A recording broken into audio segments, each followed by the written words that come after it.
It all started on a sunny spring afternoon when the cry of a newborn baby echoed through the corridors of Santa Clara Hospital in the city of São Paulo. Beatriz, a young mother of 28, held her newborn daughter Luisa in her arms, tears of joy streaming down her face. Next to her, Ricardo, her husband, smiled proudly, hardly able to believe the perfection of that little being who was now part of their lives. "She's beautiful, Bea," said Ricardo, gently stroking his daughter's head. "So small, so fragile, I can't wait to see her grow up." Beatriz smiled, exhausted but radiant. "She's perfect, Ricardo. Our little Luisa." The couple could hardly imagine that those moments of pure happiness would be the last they would have with their daughter for many years. 3 days later, as they were preparing to leave the hospital, the unthinkable happened. A woman dressed as a nurse entered the room, claiming she needed to take the baby for some routine tests. Beatriz, still recovering from childbirth, didn't suspect a thing. It wasn't until half an hour later, when the real nurse arrived for discharge, that panic set in. Luisa had disappeared. The days that followed were a blur of despair, frantic searches and shattered hopes. The police were called. Posters were put up all over the city. Television reports appealed for information, but Luisa seemed to have disappeared without a trace. Meanwhile, little Luisa was taken far away to an uncertain and dark fate.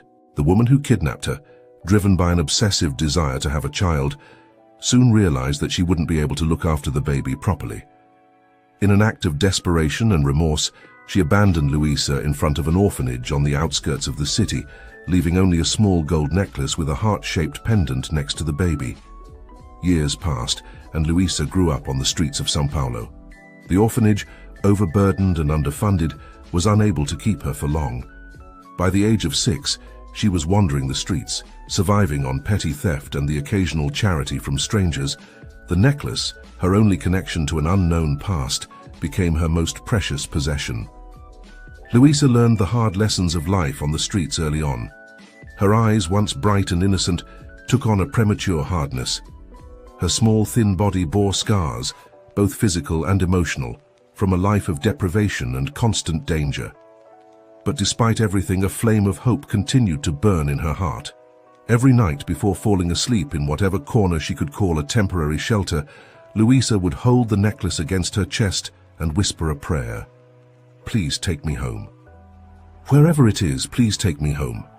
Meanwhile, Beatriz and Ricardo never gave up on finding their lost daughter. The years passed, leaving deep scars on their faces and in their souls. But hope, however fragile, persisted. They kept Luisa's room intact, like a sanctuary of memories and unfulfilled dreams. "Sometimes I wonder if we're just torturing ourselves," said Beatriz one night, sitting on the bed that should have been Luisa's, holding a teddy bear that had never been hugged. "Maybe we should accept that she's gone." Ricardo knelt in front of her, taking her hands in his.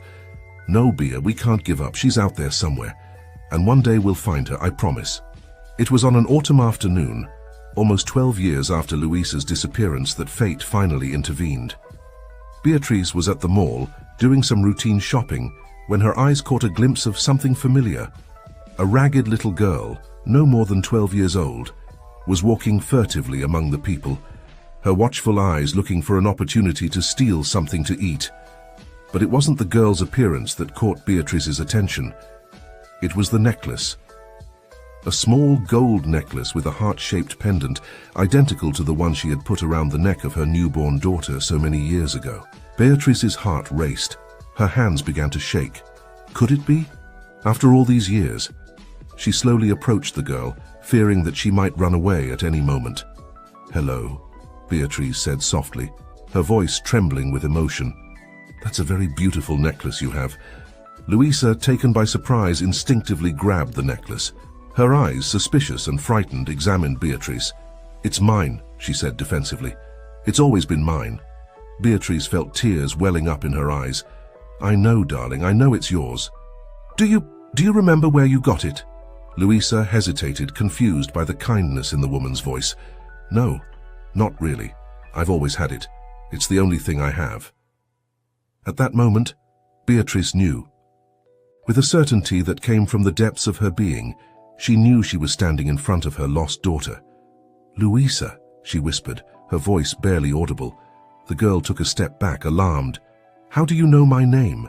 Beatrice couldn't hold back her tears. "Oh my God, it's you, it really is you." Before Luisa could react, Beatrice wrapped her in a tight embrace, sobbing uncontrollably.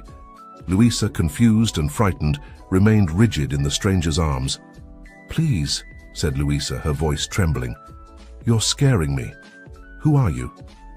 Beatrice pulled away, gently holding Luisa's shoulders. "My name is Beatrice, and I'm your mother, Luisa, your real mother."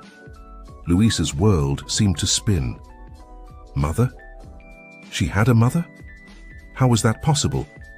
So many conflicting emotions flooded her that she could hardly breathe. "No," she said, shaking her head. "No, that can't be true. I don't have a family. I've always been alone." Beatrice, sensing the panic in her daughter's eyes, tried to calm her down. "I know this is hard to believe, darling, but it's true. You were taken from us when you were just a baby. We never stopped looking for you."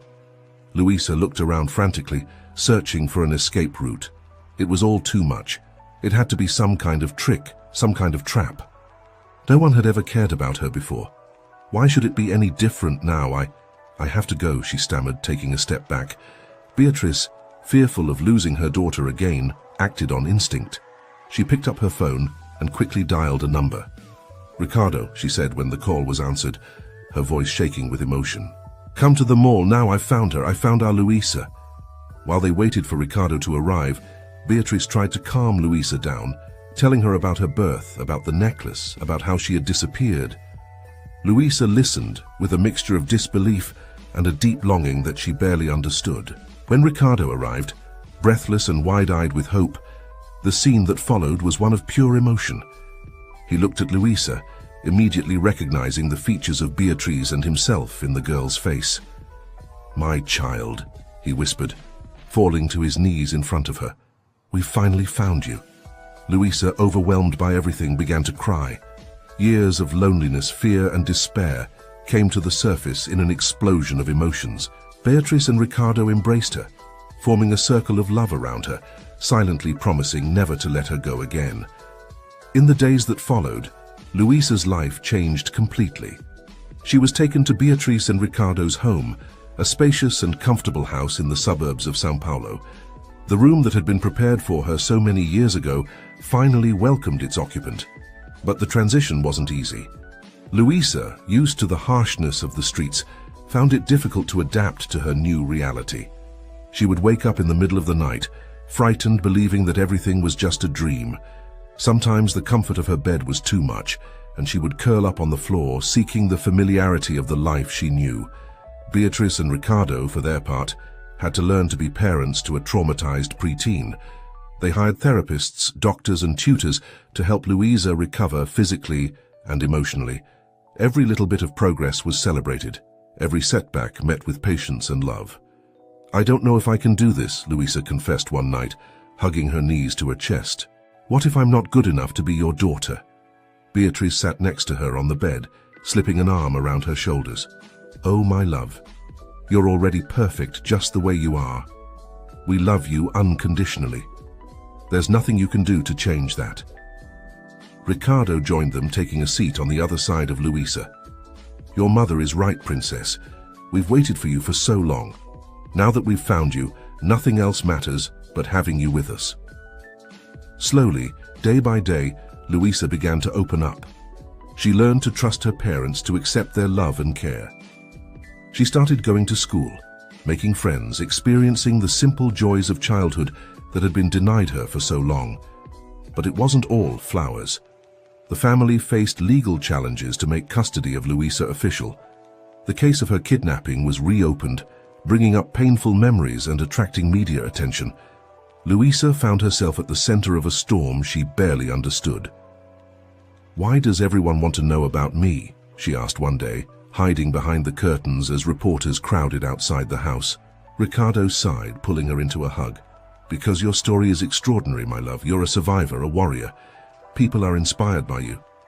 Luisa frowned. "But I don't feel like a warrior. Sometimes I just feel lost." Beatrice joined in the hug. "And it's okay to feel that way, darling. You've been through so much, but now you have us, and together we'll find the way." As the months passed, Louisa began to blossom. Her body, once frail and malnourished, gained strength and health. Her eyes, once cautious and suspicious, began to shine with a renewed light. She discovered talents she didn't even know she possessed, a melodious voice that enchanted everyone when she sang, a natural ability to draw that turned blank pages into fantastic worlds. One day, while drawing in the garden, Louisa called Beatrice. "Mamai," she said, the word still sounding new on her lips. "Look what I've done." Beatrice approached, her heart filling with joy at hearing Louisa call her mother. She looked at the drawing and felt tears welling up in her eyes. It was a family portrait, Beatrice, Ricardo and Louisa all smiling, holding hands. "It's beautiful, my love," Beatrice whispered, hugging her daughter. Louisa smiled, a genuine smile that lit up her whole face. "It's us, our family." It was at that moment that Beatrice realized how far they had come. Louisa was no longer the frightened little girl they had met at the mall. She was becoming a strong, courageous and loving young woman, but Louisa's healing journey was far from over. There were days when the ghosts of her past haunted her, nights when nightmares woke her up screaming. On one of these particularly difficult nights, Ricardo found her curled up in the corner of her room, shivering. "Hey, princess," he said softly, sitting down next to her. "Do you want to talk about it?" Louisa shook her head, silent tears running down her cheeks. Ricardo didn't insist. Instead, he began to softly sing a lullaby he used to sing to her when she was a baby. Slowly, Louisa calmed down, letting herself be lulled by her father's voice. "You know," Ricardo said when he had finished the song, "when you were a baby, I used to sing this to you every night. Even after you disappeared, I kept singing it. It was my way of keeping you close." Louisa looked at him, her eyes shining with a mixture of sadness and love. "You never gave up on me, did you?" Ricardo smiled, tears in his own eyes. "Never, and we'll never give up. You're our daughter, Louisa, and nothing can change that." That night, for the first time since arriving at her parents' house, Louisa allowed herself to be truly vulnerable. She cried in Ricardo's arms, releasing years of pain and loneliness. And when the sun rose, something had changed. A new trust, a new connection had formed between father and daughter.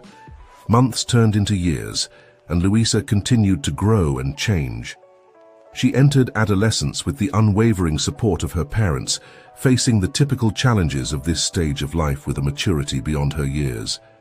One day over dinner, Louisa surprised her parents with an unexpected question. "Do you think we'll ever find out who kidnapped me?" Beatrice and Ricardo exchanged worried glances. It was a subject they had avoided for fear of reopening old wounds. "We don't know, dear," Beatrice answered honestly. "The police have never been able to find any concrete clues. But why do you ask? Has it been bothering you?" Louisa played with the food on her plate thoughtfully. "Sometimes I wonder why. Why would anyone do that? And what happened after I was abandoned? There are so many parts of my story that are blank." Ricardo reached across the table and took Louisa's hand.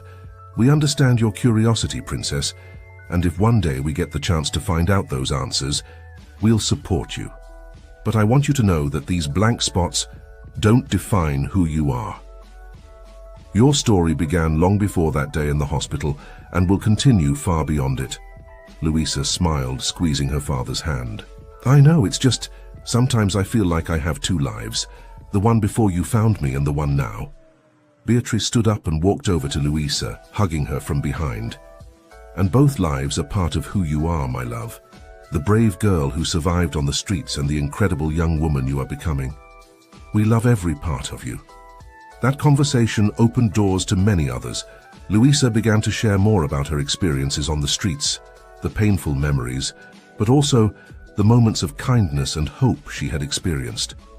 Beatrice and Ricardo listened with heavy hearts, but also with a deep sense of admiration for their daughter's resilience. As Louisa approached the end of high school, she began to think seriously about her future. Her experiences had awakened in her a strong desire to help other children in vulnerable situations. "I want to study social work," she announced one day over breakfast. "I want to make a difference in the lives of children like I was." Beatrice and Ricardo couldn't be prouder. They saw how their daughter had turned her pain into purpose, her tragedy into triumph. "We will support you in whatever path you choose, my love," said Beatrice, her eyes shining with pride. Ricardo agreed, adding with a smile, "But don't be surprised if I show up on campus occasionally to check that you're eating properly." Luisa laughed, rolling her eyes playfully. "Dad, I survived on the streets for years. I think I can handle college cafeteria food." The family laughed together, a sound that had become commonplace in their home, but never ceased to be precious. When the day came for Luisa's graduation, the emotion was palpable. She was radiant in her gown, her face glowing with a mixture of pride and anticipation for the future. Before the ceremony, Beatrice found her alone in her room fixing her cap. "I have something for you," said Beatrice, handing Luisa a small box. Luisa opened the box and gasped. Inside was a new necklace, similar to the one she had always worn, but this one had 3 hearts intertwined. "The middle heart," explained Beatrice, "is your original necklace. The other 2 represent your father and me. No matter where life takes you, Luisa, we will always be connected." Tears welled up in Luisa's eyes as she hugged her mother. "Thank you, Mom, for everything, for never giving up on me, for loving me unconditionally, for giving me a home." Beatrice held Luisa's face between her hands. "Oh, my love, you've given us so much more than we could ever have dreamed of. You taught us the true meaning of strength, of forgiveness, of love." At that moment, Ricardo entered the room. "Hey, are my favorite girls ready? We have a graduation to go to." Luisa smiled, putting on her new necklace. She looked at her parents, feeling a wave of gratitude and love so intense that she could hardly breathe. "I'm ready," she said. "Let's do it." As they walked together to the car, Luisa reflected on her journey. From the dark, cold alleys of São Paulo to this moment of triumph, she had come a long way. And although the path hadn't always been easy, every step had led her to this moment, to this family, to this love. When Luisa took to the stage to receive her diploma, she saw her parents in the audience, their faces glowing with pride and love. And at that moment, she knew with absolute certainty she was home. No matter what the future held, she would face it with courage, knowing that she had the unconditional love of her family to support her. And so, Luisa turned over a new leaf in her life, ready to write the next chapters of her story. If you've watched this far, it's because you're enjoying the story, so please consider subscribing to the channel and commenting on where you watch this video from. Getting back to the story. The college years brought new challenges and opportunities for Luisa. She excelled in her studies, applying her unique life experience to better understand the complexities of the social welfare system. Her professors often praised her unique perspective and genuine empathy for the disadvantaged. During her second year, Luisa began interning at a shelter for homeless children. It was an emotionally intense experience that brought back many of her own memories. But instead of letting it get her down, she channeled these emotions into her work, determined to make a difference. One afternoon, while working at the shelter, Luisa met Maria, a 10-year-old girl with suspicious eyes and a defensive attitude that was painfully familiar to her. "Hi, Maria," Luisa said softly, taking a seat next to the girl. "How are you today?" Maria shrugged, avoiding Luisa's gaze. "Whatever. It's not like anyone really cares." Luisa felt her heart squeeze. How many times had she said those same words herself? "You know, Maria," she began, "I used to think exactly like you." This captured Maria's attention. "You?" she asked, looking at Luisa skeptically. "But you seem so normal." Luisa laughed softly. "Well, I wasn't always like this. I spent years living on the streets just like you. I didn't think anyone in the world cared about me." Maria's eyes widened. "Really? And what happened?" "I found out I was wrong," Luisa replied with a gentle smile. "There were people who cared. I just didn't know it yet. And you know what? I care about you, Maria, and I'm here to help you if you let me." At that moment, something changed in Maria's eyes. A tiny spark of hope ignited, and Luisa knew she had found her true calling. In the months that followed, Luisa worked tirelessly with Maria and the other children at the shelter. She organized group therapy sessions, tutoring and recreational activities. But most importantly, She offered these children something she herself had craved for so long: unconditional understanding and acceptance. At home, Beatrice and Ricardo watched their daughter grow with pride. They saw how Luisa's difficult experiences had turned into a driving force for good. "You're doing an incredible job, Princesa," Ricardo said one evening after Luisa had shared some stories about her day at the shelter. Luisa smiled, but there was a shadow in her eyes. "Thanks, Dad, but sometimes it's hard seeing these children go through what I went through. It hurts." Beatrice approached, wrapping Luisa in a tight hug. "Oh, my love, of course it hurts. But it's that pain that makes you so special in this job. You understand these children in a way that few others can." Luisa nodded, tears in her eyes. "I just wish I could do more. I wish I could save them all." Ricardo joined in the hug. "Now, you can't save everyone, Princess, but every life you touch, every child you help find hope, but that's a miracle. Never forget that." Her parents' words echoed in Luisa's mind in the years that followed. She graduated with honors and immediately began working full-time at the shelter. Her work caught the attention of social workers and psychologists across the country, who were impressed by her innovative approaches and her ability to connect with the most difficult children. One day, Luisa received an unexpected call. It was the director of a major social research institute, inviting her to lead a pioneering project focused on reintegrating street children into society. "Your work is revolutionary, Ms. Luisa," said the director. "We believe that your personal experience combined with your academic background could bring a unique and valuable perspective to this project." Luisa was speechless. It was an incredible opportunity, a chance to expand her impact beyond the local shelter, but it also meant leaving behind the work she loved, the children with whom she had created such strong bonds. That evening, she shared the news with her parents, seeking advice. "It's a difficult decision," she admitted. "On the one hand, it's a chance to make a difference on a national scale. On the other, I feel like I'd be abandoning the children here." Beatrice took Luisa's hand. "My love, you would never abandon these children. The work you've done here, the impact you've had, that will never disappear. And think of how many more children you could help with this new project." Ricardo agreed. "Your mother is right, Princess. Sometimes in order to do the most good, we need to take a step beyond our comfort zone. But no matter what you decide, we will support you 100%. Luisa reflected deeply on her decision over the following weeks. She talked to her colleagues at the shelter, to the children she had helped over the years, and even to Maria, who was now a teenager about to be adopted by a loving family. "You should go," Maria told her during their last conversation. "You showed me that it's possible to have hope, Luisa. Now you can show it to many more people." With tears in her eyes, Luisa hugged Maria. "Thank you," she whispered, "for reminding me why I do this." And so, with a heavy heart but full of hope, Luisa accepted the new challenge. In the years that followed, she worked tirelessly, traveling the country, sharing her story and her knowledge. She helped develop new assistance programs, trained social workers, and influenced public policy. Her work did not go unnoticed. At the age of 35, Luisa was invited to give a speech at the UN on the rights of children in vulnerable situations. As she stepped up to the podium, she saw her parents in the audience, their faces glowing with pride. She touched the necklace around her neck, the 3 intertwined hearts reminding her of where she came from and of all the love that had brought her there. "Ladies and gentlemen," she began, her voice strong and clear, "I am here today not just as a social welfare specialist, but as someone who has lived on the streets, who has known despair and loneliness. I'm here to tell you that every child deserves a home, deserves love, deserves a chance. And with the right effort, we can make that happen." As Luisa spoke, her story touched hearts around the world.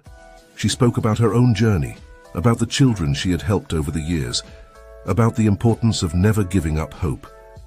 "Every child is a miracle," she concluded, tears shining in her eyes. "Each life is precious, and when we offer love and support, when we show these children that they matter, we don't just change their lives, we change the world." The audience erupted in applause, many with tears in their eyes. Luisa looked at her parents, who were smiling with indescribable pride. At that moment, she felt the weight of her journey, from scared little girl on the streets of São Paulo to confident woman on the UN podium. After her speech, Luisa was approached by dignitaries and world leaders, all eager to discuss her ideas and experiences. But amidst all the buzz, her eyes sought out her parents. When she found them, she ran into their arms, feeling once again like the little girl who had found her home so many years ago. "We're so proud of you, my love," Beatrice whispered, holding Luisa's face between her hands. Ricardo, with tears in his eyes, added, "You've exceeded all our expectations, Princess. You're changing the world." Luisa smiled through her tears. "I'm just giving back the love you've given me. All of this is thanks to you." In the days following the UN conference, Luisa's life changed dramatically. Her story went viral, inspiring millions around the world. She received invitations to give talks, book deals, and even proposals to adapt her story into a movie. In the midst of all this excitement, Luisa received an unexpected phone call. It was Maria, the girl she had helped years ago at the shelter. "Luisa," Maria said, her voice laced with emotion, "I saw your speech on TV. I wanted you to know that you changed my life. I'm at university now, studying social work. I want to be like you." Luisa felt her heart fill with joy. "Oh, Maria, you don't know how much this means to me. I'm so proud of you." "Thank you," Maria replied, "for never giving up on me, for showing me that I could be more than my past." After hanging up the phone, Luisa reflected on how a simple act of kindness could create ripples of change that extended far beyond what we could see. As her career took off, Luisa never lost sight of her original mission. She used her newly acquired platform to amplify the voices of children in vulnerable situations, pushing for reforms in the social welfare system and raising funds for support programs. One day, during a visit to a shelter in a small town, Luisa met a boy called João. He was 10 years old and had eyes that carried a sadness she knew all too well. "Hi, João," she said softly, sitting down next to him. "How are you feeling today?" João shrugged, avoiding her gaze. "Nobody really cares." Luisa smiled gently. "I do care, João. And I want you to know that, no matter how difficult things seem right now, there is hope. I know that because I've been where you are." João's eyes widened with surprise. "You? But you look so happy." "I am now," Luisa replied. "But there was a time when I was as scared and alone as you are now. Do you know what helped me? People who cared. People who believed in me even when I didn't believe in myself."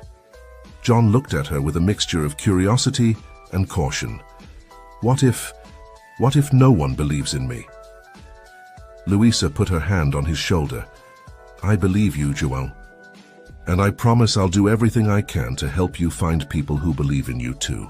At that moment, something changed in João's eyes.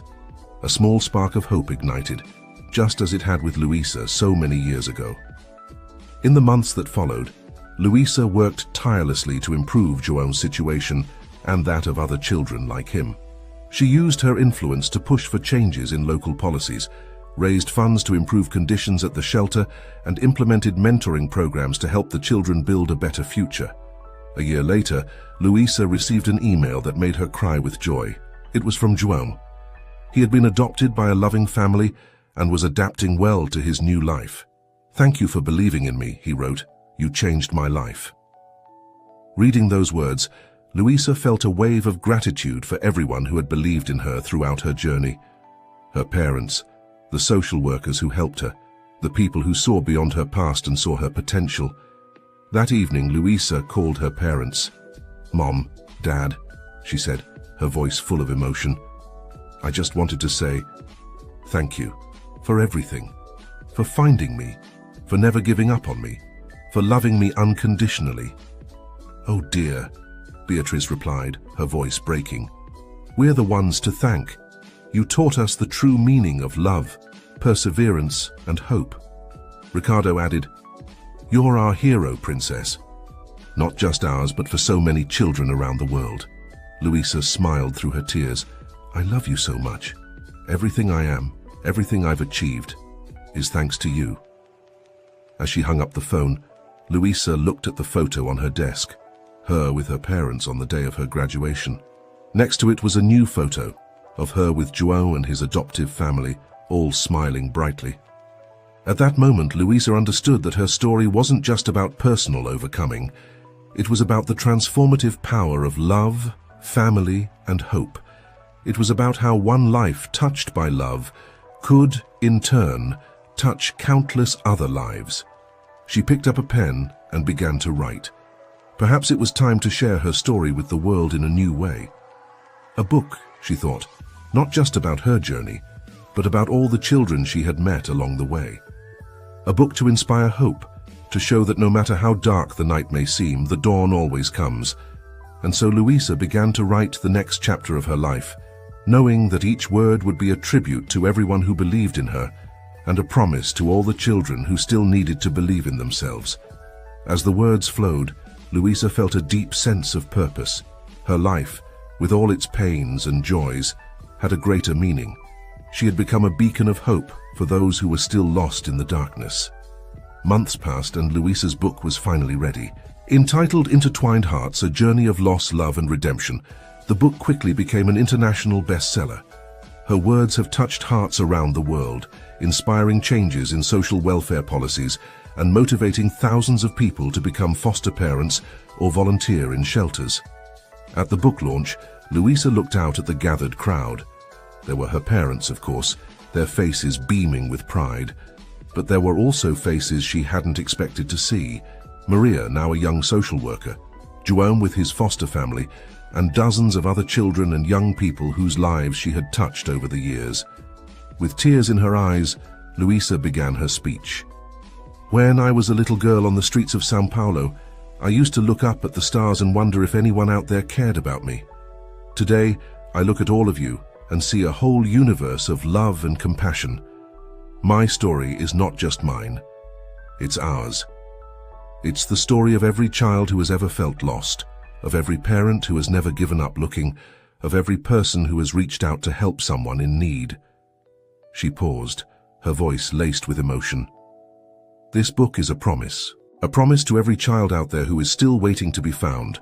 You matter, you are loved, and there is a place for you in this world. When she finished speaking, the room erupted in applause. Louisa came down from the stage and was immediately enveloped in a warm hug from her parents. We're so proud of you, my love, Beatriz whispered. Ricardo added, his voice breaking, You've exceeded all our expectations, princess. Louisa smiled through her tears. I'm just giving back the love you've given me. All of this is thanks to you. That night, as Louisa prepared for bed, she picked up the necklace her parents had given her at her graduation. The 3 intertwined hearts. She held it against her chest, feeling the weight of her journey, the joy of her present, and the hope for the future.